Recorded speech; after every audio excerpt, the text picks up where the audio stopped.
Hello everyone. ગઈકાલે આપણે chapter 2 સપુષ્પી વનસ્પતિઓમાં લિંગી પ્રજનનમાં કેટલીક રચનાઓ જોઈ. આ રચનાઓ પૈકી આપણે લઘુબીજાણુધાની, લઘુબીજાણુજનન અને પરાગરજની રચના વિશે વિસ્તૃતમાં અભ્યાસ કર્યો. તો હવે આપણે લઘુબીજાણુજનનની જે પ્રક્રિયા હતી કે જેમાં પરાગ ચતુષ્ક નિર્માણ પામે છે, એટલે કે બીજાણુજનક પેશી કે જેના સમજાત કોષો પૈકી કોઈ પણ એક કોષ એ લઘુબીજાણુજનનની પ્રક્રિયા માટે જવાબદાર છે. તો હવે એ પ્રત્યેક કોષ કે જે લઘુબીજાણુ ચતુષ્ક સર્જી શકે છે તેને આપણે પરાગ કે લઘુબીજાણુ માતૃકોષ તરીકે ઓળખીએ છીએ. આ પરાગ માતૃકોષને આપણે PMC એટલે કે પોલેન મધર સેલ તરીકે પણ ઓળખીએ છીએ. તો હવે અર્ધીકરણ દ્વારા જે લઘુબીજાણુ સર્જાવાની પ્રક્રિયા છે, આ પ્રક્રિયાને આપણે લઘુબીજાણુજનન કહીએ છીએ.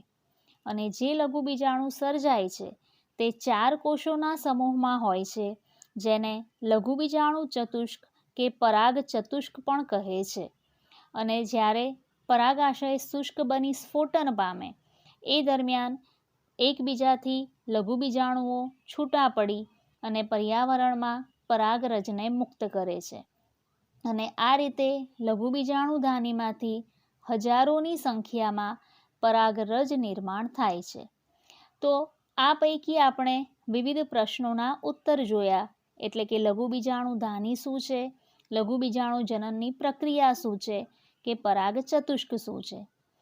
આ પરાગ ચતુષ્ક પૈકી નિર્માણ પામતી પરાગરજ કે જે વિવિધ પ્રકારની કદ, આકાર અને રચનાઓ ધરાવે છે. તો હવે નરજન્યુજનક અવસ્થાના પ્રતિનિધિત્વ કરતા અંગ તરીકે આપણે પરાગરજમાં નિર્માણ કરી શકાય.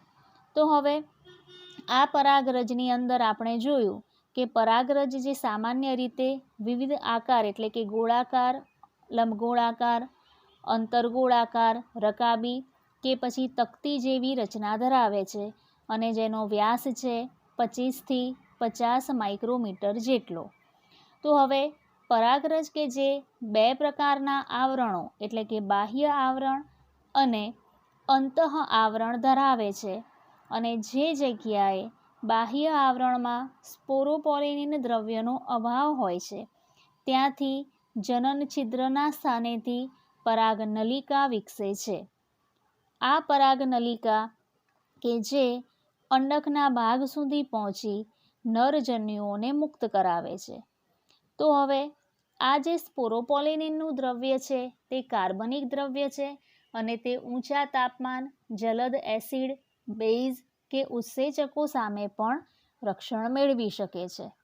જ્યારે અંદરનું આવરણ એ ખૂબ જ સખત ન કહી શકાય, પરંતુ પોલિસેકેરાઇડ એટલે કે સેલ્યુલોઝના દ્રવ્યનું જ બનેલું છે અને તે સળંગ આવરણ છે, ત્યાં કોઈ પણ જગ્યાએ છિદ્રનો અવકાશ રહેતો નથી. હવે આ પરાગરજના નરજન્યુજનકના વિકાસમાં આપણે જોયું કે પરાગરજનો કોષરસ રસસ્તરથી ઘેરાયેલો છે.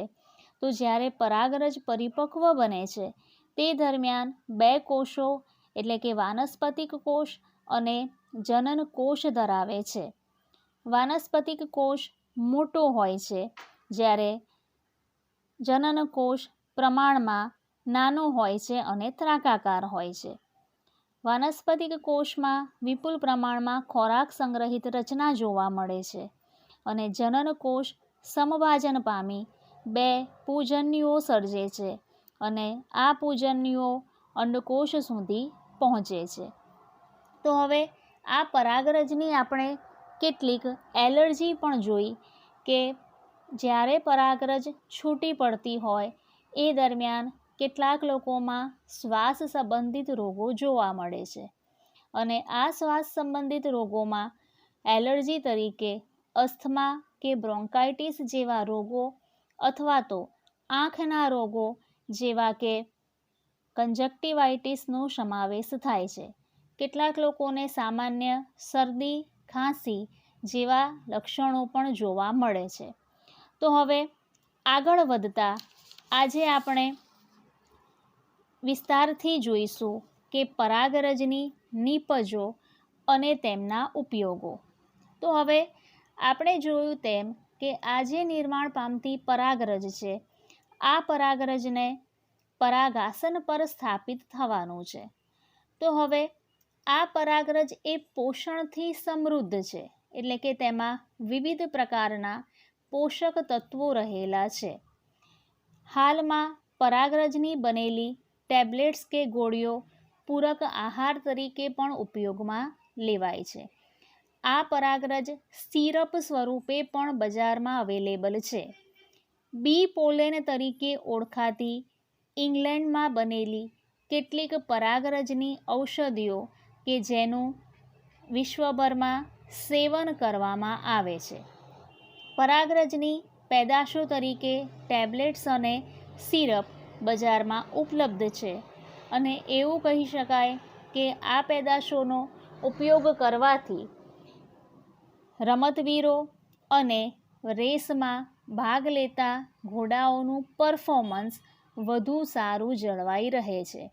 એટલે કે તે શક્તિથી સભર અને પોષક તત્વોથી ભરેલું એવું સમૃદ્ધ દ્રવ્ય ધરાવે છે કે જેના કારણે તેની નીપજો અને તેના ઉપયોગથી વધુ શક્તિશાળી કે શક્તિસભર દ્રવ્યનો વપરાશ થાય છે.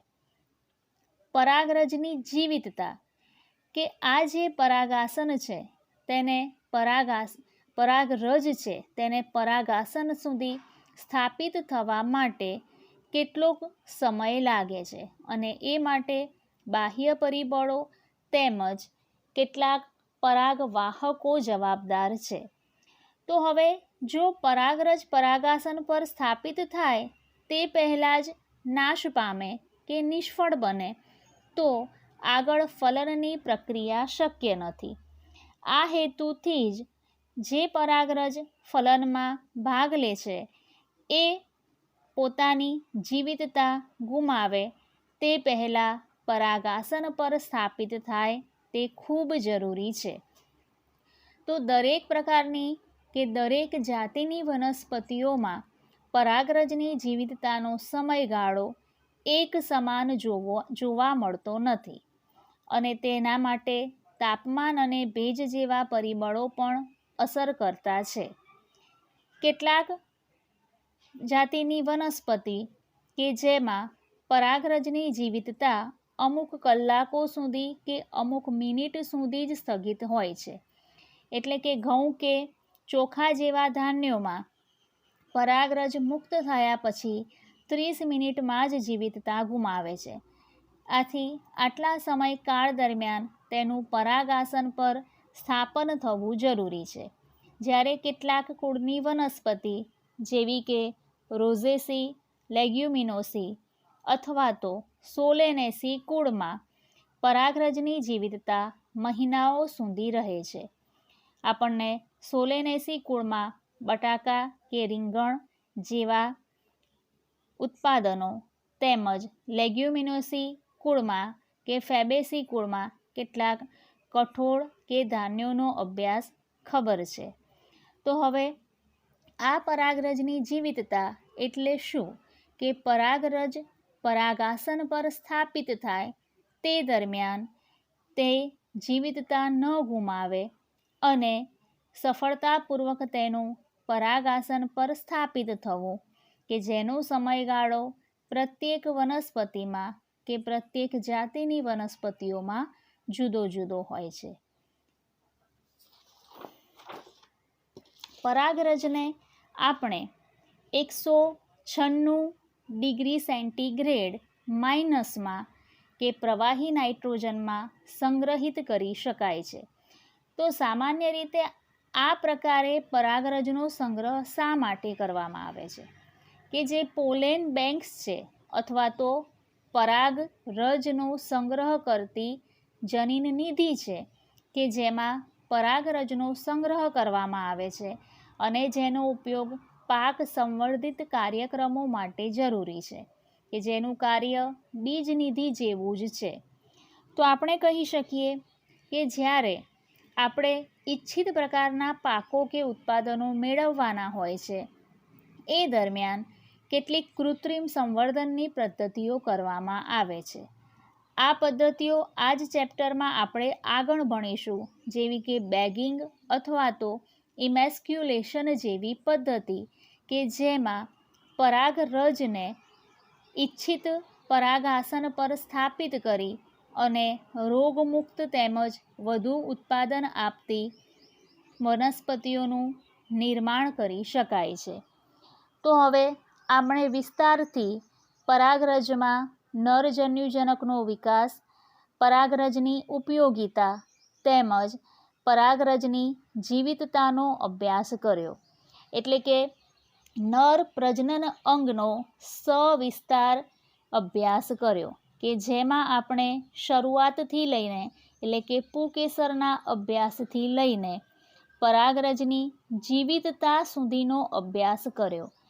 હવે માદા પ્રજનન અંગ તરીકે જાયાંગ અથવા સ્ત્રીકેસરની રચનાનું વર્ણન કરીશું. તો હવે સામાન્ય રીતે જાયાંગ અથવા સ્ત્રીકેસર, તો હવે અહીં આકૃતિમાં જોવા મળે છે તે અનુસાર કે મુખ્યત્વે જાયાંગની રચનાના 3 ભાગો છે. એટલે કે પરાગાસન, પરાગવાહિની અને બીજાશય, કે જે પુષ્પાસન ઉપર સ્થાપિત થયેલું છે. આ પુષ્પાસનને આપણે જાયાંગનો કે સ્ત્રીકેસરનો ભાગ ન ગણી શકાય. બીજાશય, કે જેને આપણે અંડાશય તરીકે પણ ઓળખીએ છીએ, પરાગવાહિની અને પરાગાસન. તો હવે જાયાંગ અથવા તો સ્ત્રીકેસર ચક્ર એ પુષ્પનું માદા પ્રજનન અંગ છે. એટલે કે પુષ્પમાં માદા પ્રજનન અંગનું પ્રતિનિધિત્વ સ્ત્રીકેસર કરે છે. સ્ત્રીકેસર ચક્ર એક જ સ્ત્રીકેસર અથવા તો ઘણા સ્ત્રીકેસરો ધરાવતું હોય છે. એટલે આપણે કહી શકાય કે પ્રત્યેક વનસ્પતિના પુષ્પમાં એવું ન બની શકે કે એક જ સ્ત્રીકેસર ધરાવતું હોય અથવા તો એક કરતાં વધુ પણ ધરાવી શકે. તો હવે જ્યારે સ્ત્રીકેસર એક જ સ્ત્રીકેસર ધરાવતું હોય, દાખલા તરીકે વટાણાનું પુષ્પ, ત્યારે તેને એક સ્ત્રીકેસરી કહે છે. અને જો સ્ત્રીકેસર એક કરતાં વધારે હોય ત્યારે તેઓને બહુસ્ત્રીકેસરી કહે છે. તો હવે બહુસ્ત્રીકેસરી પ્રકારના સ્ત્રીકેસરોની અંદર પણ 2 પ્રકારના સ્ત્રીકેસરો ધરાવતા પુષ્પ જોઈ શકાય. તો હવે જ્યારે સ્ત્રીકેસર એક કરતાં વધુ હોય તો બહુસ્ત્રીકેસરી તો છે જ, પરંતુ એકબીજા સાથે જોડાયેલા પણ હોય તો તેને યુક્ત સ્ત્રીકેસરી કહે છે. અને એકબીજાથી મુક્ત હોય તો તેને મુક્ત સ્ત્રીકેસરી કહે છે. તો ઉદાહરણ તરીકે લઈ શકાય કે યુક્ત બહુસ્ત્રીકેસરી પુષ્પ તરીકે અફીણ અથવા તો પાપાવર સોમનીફેરમનો સમાવેશ થાય છે. જ્યારે મુક્ત બહુસ્ત્રીકેસરી સ્ત્રીકેસર તરીકે ચંપો અથવા તો માઇકેલિયાના પુષ્પનો સમાવેશ થાય છે.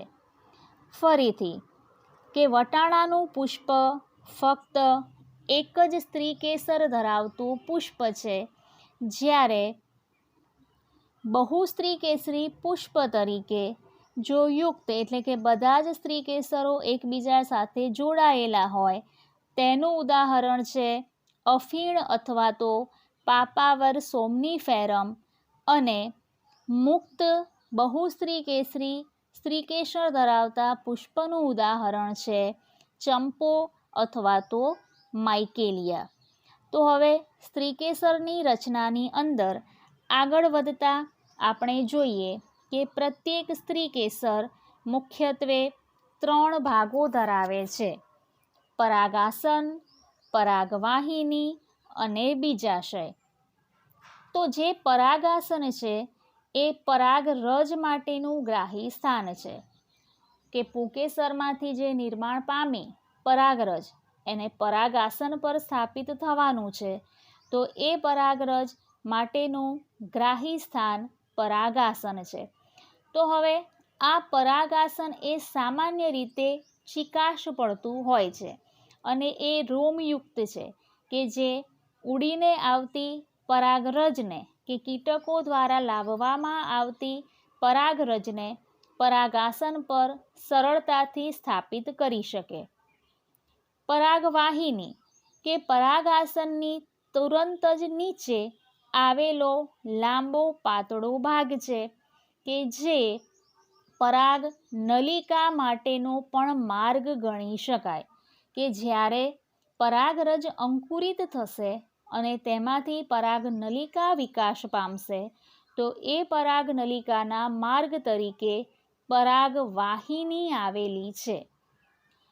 અંડાશય કે જેને બીજાશય તરીકે પણ ઓળખી શકાય, કે સ્ત્રી કેસરના તલસ્થ ફૂલેલા ભાગને બીજાશય કે અંડાશય કહે છે. તો હવે આ પોલાણમાં જરાયુ અંડકો આવેલા હોવાથી આ ભાગ અન્ય બે ભાગોની સરખામણીમાં પહોળો અને ફૂલેલો છે, કે જે કોટરયુક્ત છે, અને એના પોલાણની અંદર બીજાશય પોલાણમાં જરાયુ આવેલ હોય છે. તો સ્ત્રીકેસરની રચનામાં આપણે મુખ્ય 3 ભાગો એટલે કે પરાગાસન, પરાગવાહિની અને બીજાશય જોયા. પરાગાસન એટલે કે પરાગરજ માટેનું ગ્રાહી સ્થાન છે. પરાગવાહિની એટલે કે પરાગાસનની નીચે આવેલો લાંબો અને પાતળો ભાગ છે કે જે પરાગનલિકા માટેનો માર્ગ બનાવે છે. અંડાશય કે સ્ત્રીકેસરના સૌથી નીચે આવેલો દૂરસ્થ ભાગ અથવા તો ફળદ્રુપ ભાગ પણ કહી શકાય, કે એવા તલસ્થ ફૂલેલા ભાગને બીજાશય કે અંડાશય કહે છે, અને બીજાશયની અંદર આવેલા પોલાણને કોટર કહે છે, કે જેમાં જરાયુ આવેલ હોય છે. તો હવે આ જે પરાગાસન છે એ કયા અનુસાર સામાન્ય પડતું ચિકાશયુક્ત હોય છે કે જે પરાગરજને જકડી શકે. જરાયુ કે બીજાશયના પોલાણમાં જરાયુ આવેલ હોય છે અને જરાયુ પરથી મહાબીજાણુધાની ઉદ્ભવે છે. તો આપણે એવું કહી શકીએ કે મહાબીજાણુધાનીનું સ્થાન ક્યાં છે? તો મહાબીજાણુધાની એટલે કે જરાયુ પરથી નિર્માણ પામતી રચના, કે જેને અંડક પણ કહે છે. બીજાશયમાં અંડકોની સંખ્યા 1 અથવા ઘણી વધારે હોઈ શકે. કેટલીક વનસ્પતિ જેવી કે ડાંગર, ઘઉં અથવા તો કેરી કે જેમાં અંડકની સંખ્યા માત્ર 1 છે, જ્યારે પપૈયું, તરબૂચ કે ઓર્કિડ જાતિની કેટલીક વનસ્પતિઓ કે જેમાં અંડકોની સંખ્યા 1 કરતાં વધારે હોય છે. આપણે 11th સ્ટાન્ડર્ડમાં ઓર્કિડ્સની કેટલીક વિવિધ જાતિઓ વિશે પણ સમજ્યા હતા. એવું કહેવાય છે કે ઓર્કિડ્સની 20,000થી વધારે જાતિઓ ઉપલબ્ધ છે, કે જેમાં વિવિધ આકાર, વિવિધ રંગી પુષ્પો ખીલે છે. તો હવે સ્ત્રીકેસરની કે જાયાંગની રચના કે જેના ભાગોની અંદર મુખ્યત્વે પરાગાસન, પરાગવાહિની અને બીજાશય તેમજ બીજાશયની અંદર આવેલી રચના તરીકે જરાયુનો સમાવેશ થાય છે. જાયાંગ એટલે કે સ્ત્રીકેસર એ પુષ્પનું માદા પ્રજનન અંગ છે અને એ એક સ્ત્રીકેસર અથવા તો ઘણા સ્ત્રીકેસરો ધરાવતું હોય છે. આ સ્ત્રીકેસર જ્યારે એક જ સ્ત્રીકેસર ધરાવે ત્યારે તેને એક સ્ત્રીકેસરી અને એક કરતાં વધુ સ્ત્રીકેસરો ધરાવે ત્યારે તેને બહુસ્ત્રીકેસરી સ્ત્રીકેસર કહે છે. બહુસ્ત્રીકેસરી સ્ત્રીકેસરોમાં કાં તો સ્ત્રીકેસરો એકબીજાથી છૂટા અથવા તો એકબીજાથી જોડાયેલા જોવા મળે છે. જો એકબીજાથી મુક્ત હોય તો તેને મુક્ત બહુસ્ત્રીકેસરી અને એકબીજા સાથે જોડાયેલા હોય તો તેને યુક્ત બહુસ્ત્રી કેસરી સ્ત્રી કેસર કહે છે. ઉદાહરણ તરીકે એક જ સ્ત્રી કેસર દર્શાવતું જાસૂદનું પુષ્પ યુક્ત સ્ત્રી કેસરી પુષ્પ તરીકે અફીણનું પુષ્પ અને મુક્ત બહુસ્ત્રી કેસરી પુષ્પ તરીકે ચંપો અથવા તો માઇકેલિયાના પુષ્પનો સમાવેશ થાય છે. હવે આજના આપણા ટોપિકમાં આપણે અહીં સુધી વિરામ લઈ અને આપણા મગજમાં ઉદ્ભવેલા કેટલાક પ્રશ્નોનું નિરાકરણ કરીશું.